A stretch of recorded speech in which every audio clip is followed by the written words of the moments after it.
Hello everyone and good evening and kumusta po sa inyong lahat? And for today's video ay tara at samahan niyo po magluto nitong ating napakasasarap na ulam. Ayan, so meron po tayo ditong pork igado. Ayan, so yan po yung ating mga lulutuin. Tapos meron din po tayong laing or natong po ang tawag dito sa Bicol. At magluto rin tayo ng fried chicken at chicken afritada. So ito po yung ating mga lulutuin. So mararami po iyan kaya talagang kailangan natin gumamit ng malaking kawali or kawa or tulyasi. Tama ba?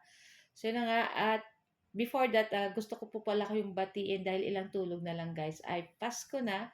Kaya naman lahat po ng aking mga friend, family, and sa ating mga supporters, followers, maraming maraming salamat. And binabati ko po kayo ng Merry Merry Christmas and sana po maging merry at happy talaga ang ating Christmas.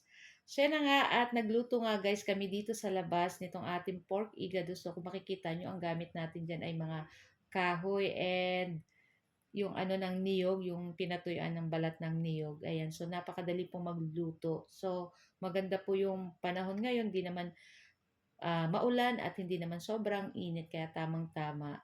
So after natin maluto ng ating pork igado ay dito naman tayo guys sa loob, ayan. So kung makikita niyo yung ating kawali, sobrang laki niyan.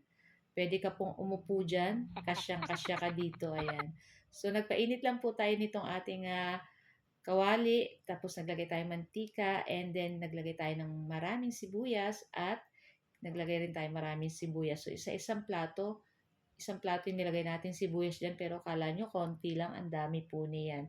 Kaya habang nung ginagayat namin yan, talagang naluluha-luha kami.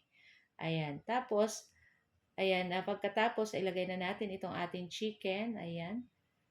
Siguro, ang dami po talaga nito. Sa susunod po talagang next, dapat sakala na po, pag maramihan talaga palang lulutuin, dapat sa dikahoy ang ating gagamitin para mas madali pong maluto. Sa ganito pong kalan, hindi po kaya. Or siguro yung talagang panggamit sa restaurant, yung malalaki yung apoy para yung nangyari po dito sa aming chicken, muntik ng parang madurog yung iba kasi yung iba luto na, lutong-luto na, yung iba naman hindi pa kasi nga syempre sa sobrang dami nasa ilalim, ayan. Pero anyway, yun na nga at pagkagisa natin ng ating chicken dyan, naglagay na rin tayo dyan ng pampalasa ng patis, paminta, naglagay rin tayo ng chicken cube, naglagay tayo ng tomato sauce and tomato paste. At pagkatapos, nilagay ko na rin dyan yung ating potato and yung ating carrot. So, hindi ko na guys na videohan as usual. So, gagamit din po tayo dyan ng green peas. So, gumamit tayo ng 2 malaking lata na green peas. Ayan. Tapos, para mas masarap at ano po yung ating chicken apretada. So, yan na nga. At ilagay na natin dyan yung ating 2 latang green peas. Ihulog na natin dyan. Tapos, ayan, mamaya ay maglalagay rin tayo dyan ng red and green bell pepper para mas yummy itong ating chicken apretada. Pero, hindi ko na rin guys na i-videohan yung paglagay natin. So, ang dami pa namin dapat guys lulutuin. Meron tayong Adidas, saka Hito. Pero, hindi na kaya at hinahabol namin kasi may mga padating na yung mga bisita. Kaya dapat bago mag 12 ay ready na yung ating pagkain.